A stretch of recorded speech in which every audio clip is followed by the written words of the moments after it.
Hello guys, welcome back to our channel. In this tutorial, I'm going to show you how to deactivate Facebook account temporarily. For more information about this tutorial, visit our article.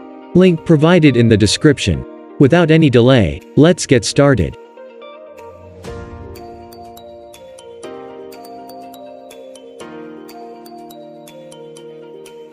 How to deactivate Facebook account in PC.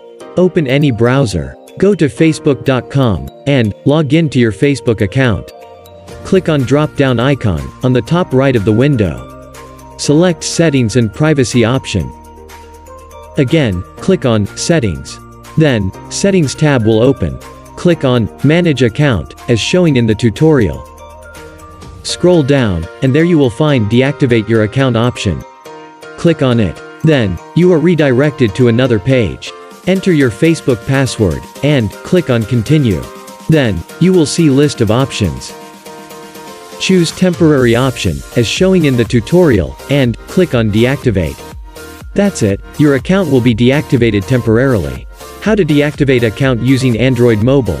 Open Facebook application. Click on three lines, on the right top. Scroll down, and there you will find Settings and Privacy option. Click on it. And select Settings. Scroll down to Facebook Information section. And click on Account Ownership and Control. There, you will find Deactivation option, and click on it. Select Deactivate Account, and click on Continue. Enter your Facebook password, and click on Continue. Choose Temporary option, as showing in the tutorial, and click on Continue. That's it, your account will be deactivated temporarily. Hope you liked this tutorial. For more information, visit our article. Link provided in the description.